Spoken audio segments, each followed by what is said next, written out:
নমস্কার। গল্পের ঝুলিতে সকল শ্রোতা বন্ধুদের স্বাগত জানাই। আজ আপনাদের জন্য গল্পের ঝুলিতে রয়েছে নারায়ণচন্দ্র ভট্টাচার্যের লেখা রাঁধুনি বামুন। গল্পটি ভালো লাগলে একটা লাইক এবং কমেন্ট করে জানানোর অনুরোধ রইল। আর চ্যানেলে নতুন হয়ে থাকলে আরও গল্প শোনার জন্য চ্যানেলটি সাবস্ক্রাইব করতে কিন্তু ভুলবেন না। তাহলে চলুন শুনে নেওয়া যাক আজকের গল্প। রমানাথের বয়স যখন ৩০ বৎসর অতিক্রম করিল, তখন সে দ্বার পরিগ্রহের আশায় জলাঞ্জলি দিয়া তানপুরার সহিত আলাপে প্রবৃত্ত হইল। রমানাথের কুলগৌরব ছিল না, সে ক্ষত্রিয় ব্রাহ্মণ।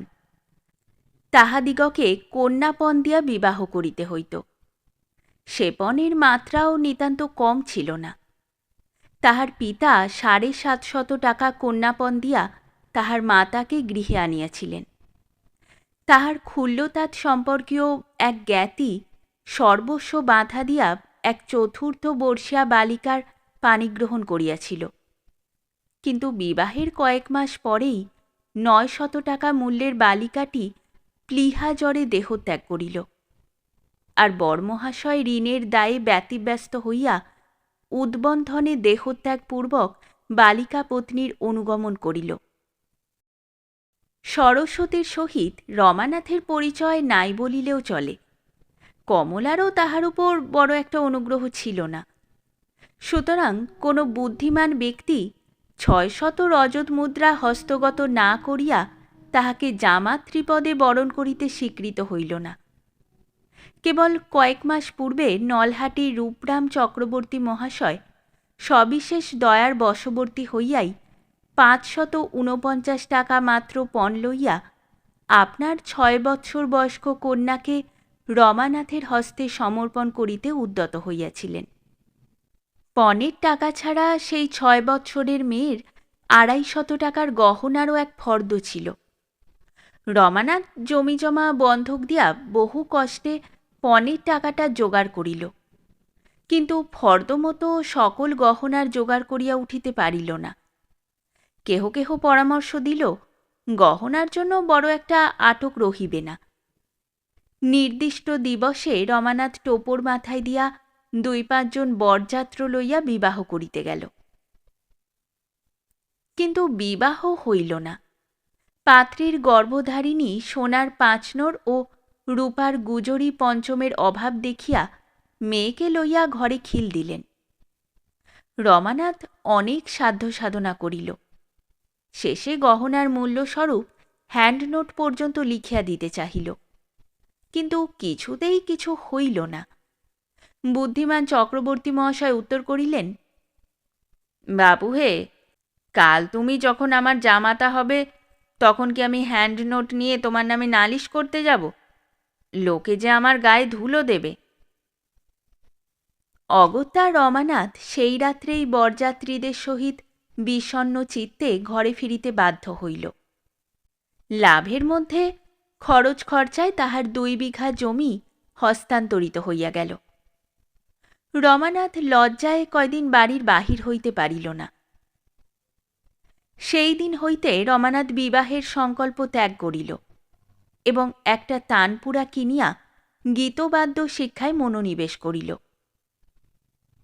বিষ্ণুপুরে ওস্তাদের অভাব নাই। রমানাথ একজন ওস্তাদের শিষ্যত্ব গ্রহণ করিয়া সারেগামা সাধিতে লাগিল। রমানাথের সংসারে এক দূর সম্পর্কীয় খুড়ি ছাড়া আর কেহ ছিল না। যে জমি জায়গা ছিল তাহাতে কোনো প্রকারে সংসার চলিয়া যাইত। সুতরাং রমানাথের সঙ্গীত চর্চায় কোনো বাধা বিঘ্ন উপস্থিত হইল না। সে দিনরাত তানপুরাটি কোলে লইয়া তাহার সুগম্ভীর ধ্বনির সহিত আপনার গলা মিশাইয়া সারেগামার উচ্চ তানে পল্লী প্রতিধ্বনিত করিত। তাহাতেই কি আনন্দ পাইত তাহা রমানাথই জানে। এইরূপে রমানাথ যখন বিবাহের আশায় জলাঞ্জলি দিয়া সঙ্গীত চর্চা দ্বারা আপনার অবিবাহিত জীবনের দুঃখের বোঝাটা লাঘব করিতেছিল, তখন সহসা একদিন ভৈরববাবু তাহাকে ডাকাইয়া বলিলেন, ঠাকুর, ঘরে বসে বসে কি করছো? চাকরি করবে? রমানাথ একটু বিস্মিত হইয়া বলিল, চাকরি? কোথায়? কলিকাতায়, আমারই এক আলাপি লোকের বাড়িতে। খুব বড় লোক, বিস্তর চাকর নফর দারোয়ান। খুব শক্ত কাজ নয়, 7-8 জনের রান্না, খাওয়া পড়া পাবে, মাহিনেও বেশ মোটা। রমানাথ মস্তক কণ্ডুয়ান করিতে করিতে বলিল, চাকরি করতে বড় একটা ইচ্ছা নাই। ইচ্ছা নাই? ভৈরববাবু বিস্ময়ে চক্ষু বিস্ফারিত করিয়া বলিলেন, ইচ্ছা নাই? চাকরি করবে না তো এরপর খাবে কি? আগে একটা পেট বই তো নয়, তার জন্য আর পরের গোলামি কেন? চিরকালই কি একটা পেট থাকবে? বিয়ে থা করতে হবে, বংশ রক্ষা হওয়া চাই। ঈষৎ হাসিয়া রমানাথ বলিল, তার আর বড় একটা আশা নাই। সে অনেক গোলযোগ, বিস্তর টাকার ফের। ভৈরববাবু ভ্রুকুটি করিয়া বলিলেন, তোমার বুদ্ধি শুদ্ধি সব লোপ পেয়েছে? এ কি তোমার বিষ্ণুপুর যে বিয়েতে টাকা লাগবে? এদেশেই তোমাদের বিয়েতে টাকা দিতে হয়, সে দেশে টাকা পাওয়া যায়। রমানাথ সবিস্ময়ে বলিল, বলেন কি? আর বলি কি, এদেশে যেমন মেয়ের বাপকে টাকা দিতে হয়, সে দেশে তেমনই মেয়ের বাপ বরকে টাকা দিয়ে পায়ে ধরে মেয়ে দেয়, বুঝলে? রমানাথ হাসিতে হাসিতে বলিল, সে তো বড় মজার দেশ। ভৈরববাবু বলিলেন, সেই জন্যই তো তোমায় যেতে বলছি। সেখানে গেলে কি তোমার বিয়ের ভাবনা থাকবে? তাহলে কবে যাচ্ছ? আশায় উৎফুল্ল হইয়া রমানাথ বলিল, আপনি যেদিন বলেন। শুভস্য শীঘ্রং, কাল সোমবার দিকশুল, পরশই রওনা হও। রমানাথ খুড়ির চলিবার বন্দোবস্ত করিয়া তানপুরাটিকে কাপড়ে মুড়িয়া টাঙাইয়া রাখিয়া হৃষ্ট চিত্তে কলিকাতা যাত্রা করিল। তোর ঘর কোথায় রমাদা? অনেক দূর। কত দূর? ওপারে? গঙ্গার ওপারে বটে, তবে 2-3 দিনের রাস্তা। এত দূর? ঘরে তোর কে আছে রমাদা? কেউ নাই। কেউ নাই? মা বাপ? না। ভাই বোন? না বিনু, ভাই বোনও নাই। কেউ নাই? তবে তোকে কে ভালোবাসে রমাদা? রমানাথ একটু হাসিয়া বালিকার ক্ষুদ্র চিবুকটি একবার নাড়িয়া দিয়া বলিল, ভালোবাসার অভাব কি? আমাকে বিনু ভালোবাসে, বিনুর মা ভালোবাসে। বিনু ওরফে বিনোদিনী আপনার কোমল হাত দুইখানি দিয়া রমানাথের গলা জড়াইয়া ধরিল। তাহার মুখের নিকট মুখটি লইয়া গিয়া ঘাটটি একবার নাড়িয়া বলিল, সত্যি রমাদা, আমি তোকে বড্ড ভালোবাসি। রমানাথের চোখ দুইটা জলে ভরিয়া আসিল। সে নীরবে বালিকার মুখের উপর হইতে ছোট ছোট চুলগুলি সরাইয়া দিতে লাগিল। রমানাথের এই প্রথম বিদেশবাস। সে আর কখনো দেশ ছাড়িয়া কোথাও যায় নাই। যদিও দেশে তাহার আকর্ষণের বস্তু কিছু ছিল না, তথাপি জন্মভূমির একটা মমতা এই সুদূর প্রবাসে তাহার চিত্তকে আলোড়িত করিতে লাগিল। দেশের সেই জঙ্গলাকীর্ণ অপরিষ্কৃত পথঘাট, সেই শৈবাল দলপূর্ণ পুষ্করিণীর কৃষ্ণ সলিল রাশি, সেই তাহার ঘাটের ধারে বটগাছটি, সেই খড়ের চালের ছোট ঘরখানা, সেই পরিচিত কৃষকদিগের রৌদ্রতপ্ত অপরিচ্ছন্ন মুখমণ্ডল, যাহাদিগকে রমানাথ একদিনের জন্য সুন্দর বলিয়া ভাবে নাই, তাহারাই আজ যে দূর হইতে এমন মোহন মূর্তিতে রমানাথের সম্মুখে দাঁড়াইবে, এতটা অজ্ঞাত স্নেহের আকর্ষণে তাহাকে আকৃষ্ট করিবে, ইহা রমানাথ একদিনের জন্যও ভাবে নাই। এখন এই দূর প্রবাসে বসিয়া রমানাথ তাহাদের কথা যতই ভাবিতে লাগিল, ততই তাহার মন চঞ্চল হইয়া উঠিল। সেই নিঃসঙ্গ প্রবাসে একটা স্নেহ সঙ্গলাভের জন্য আকুল হইয়া পড়িল। খিদিরপুরে উকিল ত্রৈলোক্যবাবুর বাড়িতে রমানাথের চাকরি হইয়াছিল। খুব বড় বাড়ি, দাস দাসী লোকজনে বাড়ি ভরা। কিন্তু রমানাথের ক্ষুব্ধ হৃদয় সেখানে আপনার আকাঙ্ক্ষার বস্তু খুঁজিয়া পাইল না। সেখানে ছিল কেবল টাকার ঝনঝনি, দাস দাসীদের বকবকানি, আর কথায় কথায় কর্তা গৃহিণীর চোখ রাঙানি। আর ছিল বিলাসের উদ্দাম নৃত্য, স্বার্থের অবাধ প্রভুত্ব, হৃদয়হীনতার একাধিপত্য। সেখানেই রমানাথের আকাঙ্ক্ষা মিটিবে কী রূপে? সেই বড় বাড়ির পাশে একটি ছোট খোলার বাড়ি। উমেশচন্দ্র ঘোষাল নামক এক দরিদ্র ব্রাহ্মণ এই বাড়ির মালিক। বাড়িখানি যেমন ছোট, বাড়িতে পরিজনও তেমনি অল্প। ঘোষাল মহাশয়, তাহার গৃহিণী, অষ্টম বর্ষীয়া কন্যা বিনোদিনী আর পঞ্চম বর্ষীয় পুত্র সতীশ। ঘোষাল মহাশয় কলিকাতার কোনো এক সাহেবের আফিসে কাজ করেন। যে বেতন পান তাহাতে কায়ক্লেশে এই কয়টি প্রাণীর জীবনযাত্রা নির্বাহ হয়। রমানাথের অদৃষ্ট সূত্র তাহাকে টানিয়া আনিয়া এই পরিবারের সহিত সম্মিলিত করিয়া দিল। অন্যান্য গুণের মধ্যে রমানাথের একটা গুণ ছিল, সে বড় মিশুকে। সে পরিচিত অপরিচিত সকলের সহিত অসংকোচে মিশিতে পারিত। আর একবার তাহার সঙ্গে যে মিশিত, সেই এমন একটা আকর্ষণে তাহার দিকে আকৃষ্ট হইত যে তাহা সহজে ছিন্ন হইত না। এই গুণের প্রভাবে রমানাথ ঘোষাল মহাশয়ের, বিশেষত তাহার কন্যা বিনুর সহিত অল্পদিনের মধ্যেই মিশিয়া গেল। দেখিতে দেখিতে বাড়ির সকলেই তাহাকে আপনার লোক বলিয়া স্বীকার করিতে বাধ্য হইল। রমানাথ যাহা খুঁজিতেছিল, এই ক্ষুদ্র দরিদ্র পরিবারের মধ্যে তাহা যথেষ্ট পাইল। পাইয়া সে প্রবাসের নিদারুণ ক্লেশ বিস্মৃত হইল। রমানাথ প্রত্যহ কাজকর্ম শেষ করিয়া আহারান্তে বিনুর কাছে আসিত।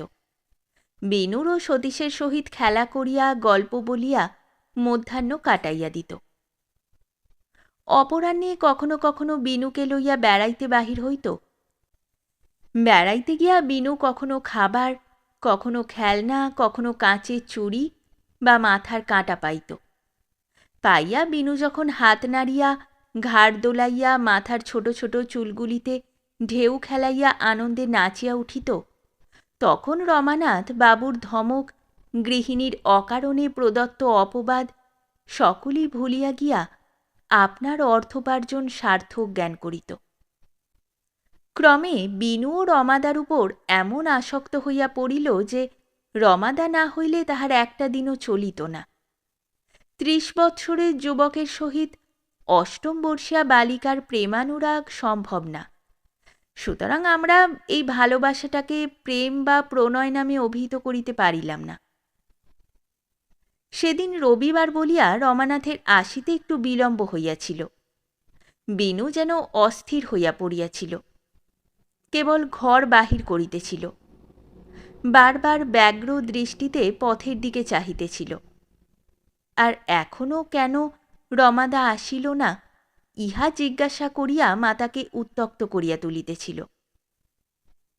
কন্যার এইরূপ ব্যগ্রতা দেখিয়া গৃহিণী হাসিতে হাসিতে ঘোষাল মহাশয়কে বলিলেন, বিনু যেমন রাত দিন রমাদা রমাদা করে, তেমনি রমাদার সঙ্গে ওর বিয়ে দিয়ে দাও। ঘোষাল মহাশয় বলিলেন, মন্দ কি, আমিও তাই মনে করে রেখেছি। বিনু মাতার উপর একটা কোপ কটাক্ষ নিক্ষেপ করিয়া বাহিরের দিকে ছুটিয়া পলাইল। সহসা উৎফুল্ল কণ্ঠে চিৎকার করিয়া উঠিল, রমাদা রমাদা! রমানাথ সবেমাত্র বাহিরের দরজায় পা দিয়াছে। এমন সময়ে কর্তা গৃহিণীর কথোপকথন তাপদগ্ধ মরু বক্ষে তৃষ্ণার্ত পথিকের কর্ণে জলদ গর্জনের ন্যায় নিরাশাদগ্ধ জীবের শ্রুতিপথে আশার মোহন বংশীধ্বনির ন্যায় রমানাথের কর্ণে প্রবেশ করিল।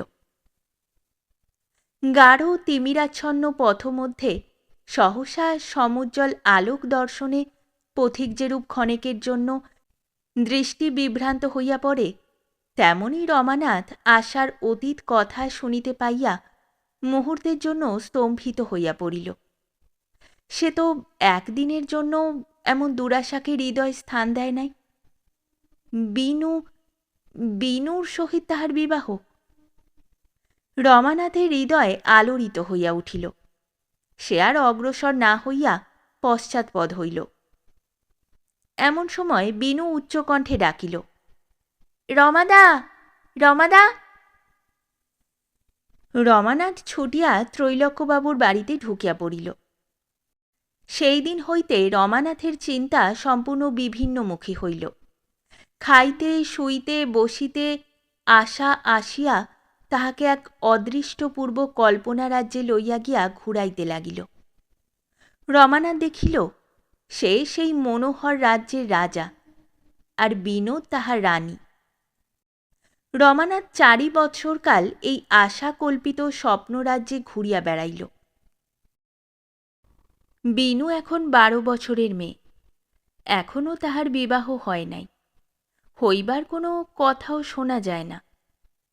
রমানাথ এখনও আশা সূত্রটুকু ছাড়ে নাই, তবে তাহার মন এখন মাঝে মাঝে সন্দেহ দোলায় দুলিতে থাকে।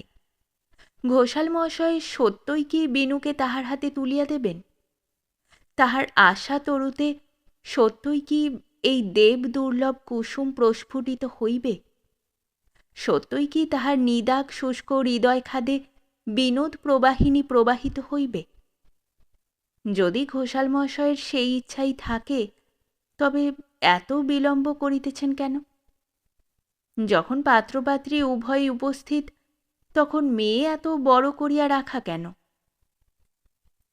তবে রমানাথ এই কয়েক বৎসর কলিকাতায় থাকিয়া বিনোদের অপেক্ষাও অনেক বড় মেয়ের বিবাহ হইতে দেখিয়াছে। সুতরাং সে ভাবিত এটা বুঝি দেশাচার। ইহার উপর মনকে প্রবোধ দিবার আরও কারণ ছিল। সেই 4 বৎসর পূর্বের কথাটা সে এখনো ভোলে নাই। তারপর 1 বৎসর আগে বিনোদের যখন কঠিন ব্যারাম হয়, বাঁচিবার কিছুমাত্র সম্ভাবনা ছিল না, তখন রমানাথই ডাক্তার খরচ দিয়া ঔষধপথ্যের খরচ যোগাইয়া রাত জাগিয়া স্বহস্তে রোগীর মলমূত্র পরিষ্কার করিয়া তাহাকে বাঁচাইয়াছে।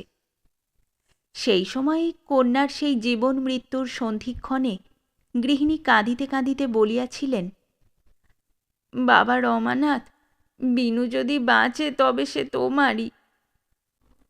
ইহাতেও যদি রমানাথ আশা সূত্রটুকু ছাড়িতে না পারে, তবে তোমরা কি তাহাকে উন্মাদ বলিতে পারো? তা তোমরা যাহাই বলো না কেন, রমানাথ কিছুতেই আশা ছাড়িতে পারে না।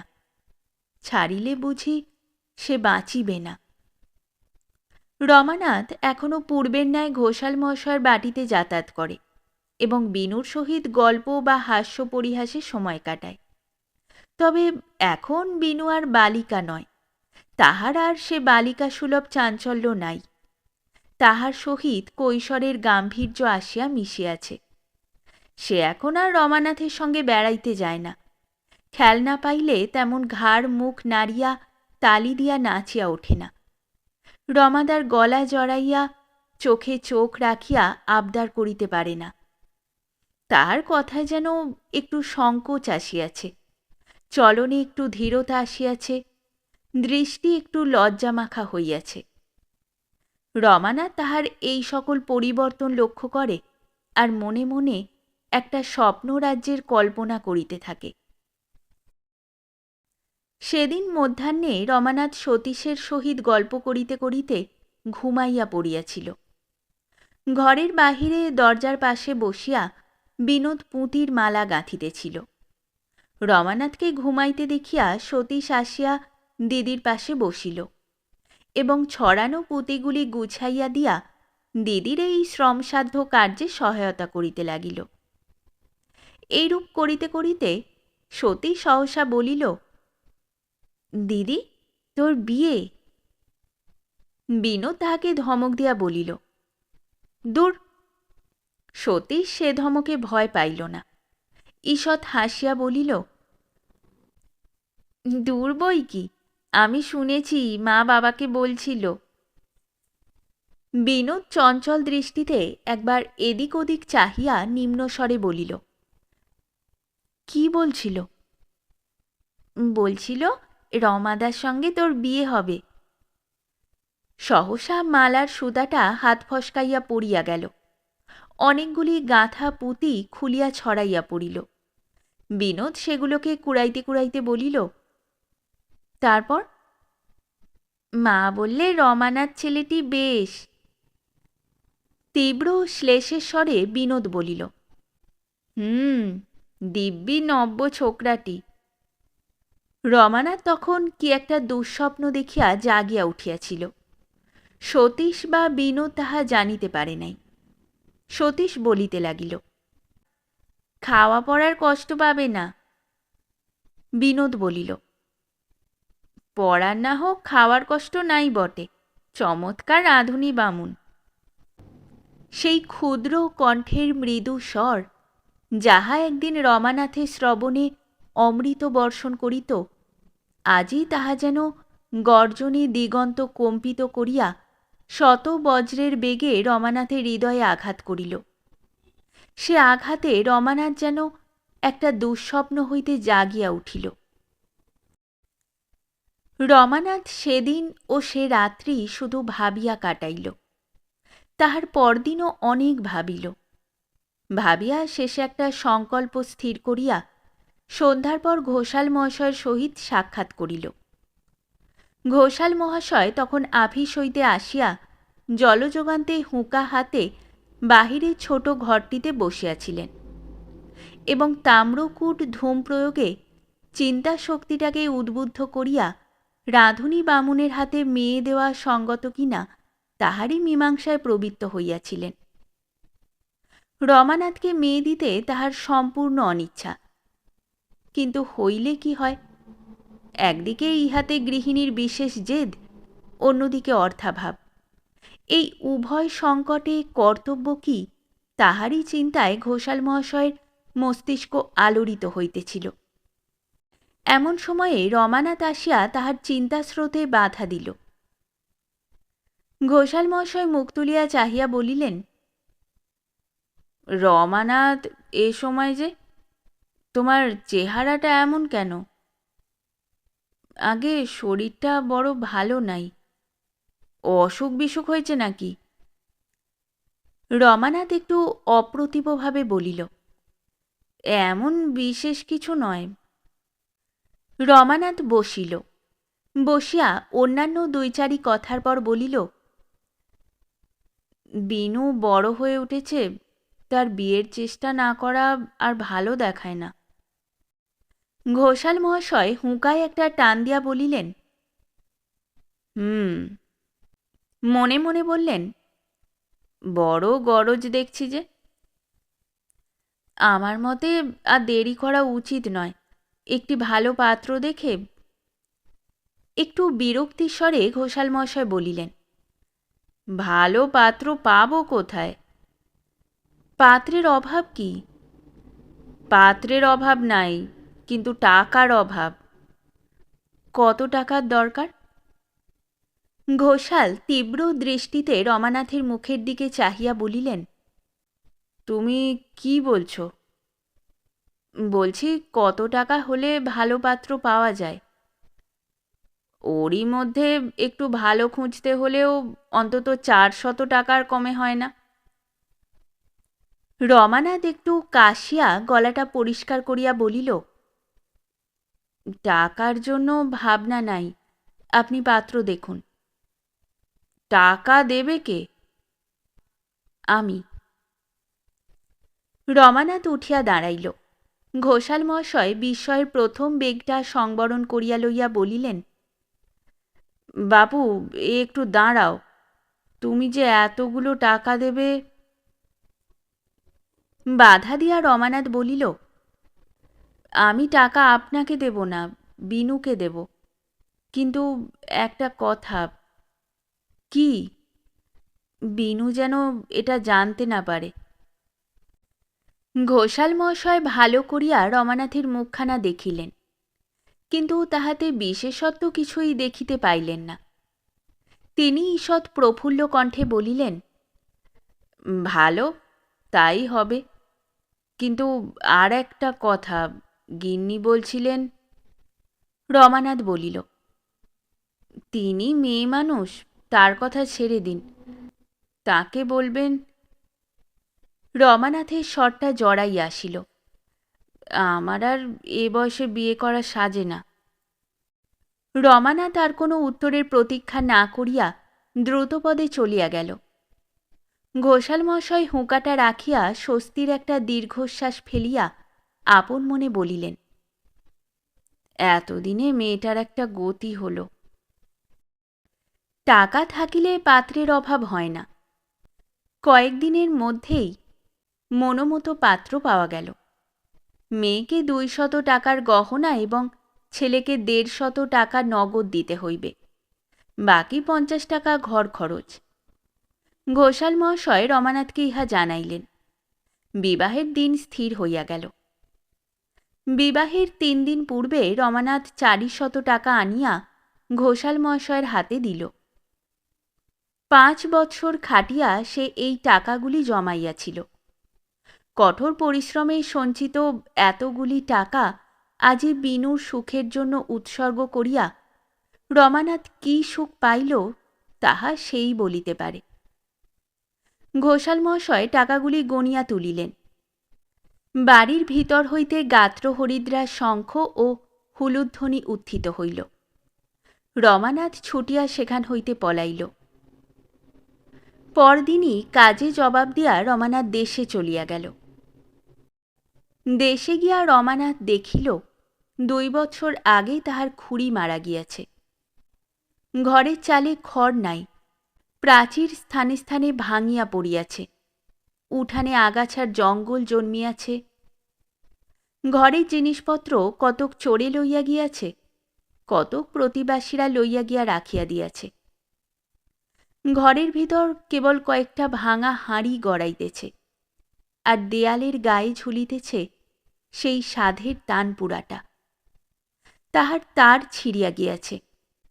আধখানা কাঠ কীটের উদরস্থ হইয়াছে, বাকি আধখানা কাঠ রমানাথের জীর্ণ হৃদয়ের প্রতিরূপ হইয়া তখনও বৃষ্টিধারাঙ্কিত ভিত্তিগাত্রে ঝুলিয়া রহিয়াছে।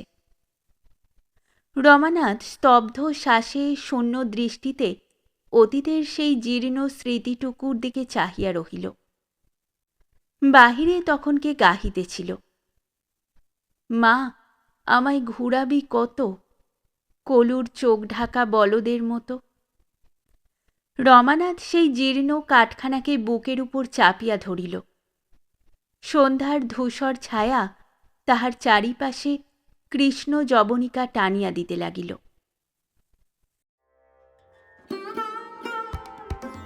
শেষ হলো আমাদের আজকের গল্প। গল্প পাঠে এবং বিভিন্ন চরিত্রে আমি তৃষিতা। গল্পটি ভালো লাগলে লাইক এবং শেয়ার করে দেবেন, আর চ্যানেলে নতুন হয়ে থাকলে আরও গল্প শোনার জন্য চ্যানেলটি সাবস্ক্রাইব করতে কিন্তু ভুলবেন না। খুব তাড়াতাড়ি নতুন একটি গল্প নিয়ে ফিরে আসব। সকলে ভালো থাকুন, শুনতে থাকুন গল্পের ঝুলি।